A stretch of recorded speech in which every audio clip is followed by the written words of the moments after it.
Thanks, Zerlinda. We had an AGM last night. It's a body corporate, and when it came to the agenda item of election of trustees for the ensuing year, we had nominations for family members. So it is for the son has been a trustee, so he actually got reappointed, and then the mother also was nominated. So there was a bit of a discussion, and some people had they contested that, and they weren't sure if it's allowed for family members to stand both as trustees for the same year, due to a possible conflict of interest. So for that reason, the maximum is 5, and for that reason, they have now 4, where the mother said, okay, fine, until we can find out the correct details, she will step down or be removed from the actual nominees. So we just wanted to make sure that it is actually permissible or not. They do not live together. She's an owner of a unit. He's not an owner, so he's renting. And he's been a very integral part of the board of trustees with regards to maintenance, etc. So, yeah, if you can please shed some light on that.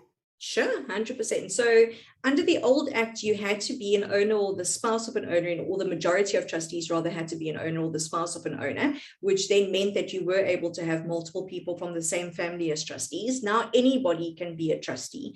And if the only people that are making themselves available happen to be related one way or another, so be it, provided the members decide on the number of trustees and the members decide who those trustees are.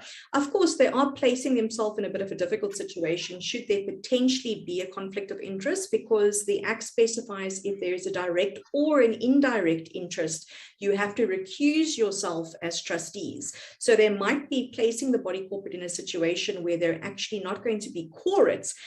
In other words, there's so many people that have a direct or indirect interest in a matter that when they all recuse themselves, there's nobody left to take a decision.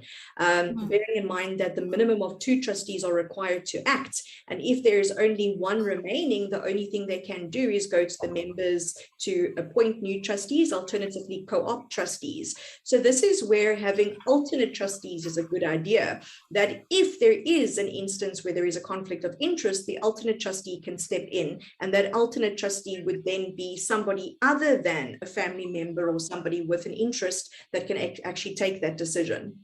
Does that answer your question, Claudine? If I understand correctly, you're actually saying that it is permitted, but they will within certain boundaries, basically. So yes, and each situation that comes up, yeah, definitely. If a situation comes up that there will be a conflict of interest, then that person will have to recuse themselves. That will then leave 4 other trustees then to make a decision, because then if she is included, it will be 5, which is the maximum. Correct, 100%. Perfect. Thank you. Yeah. No worries.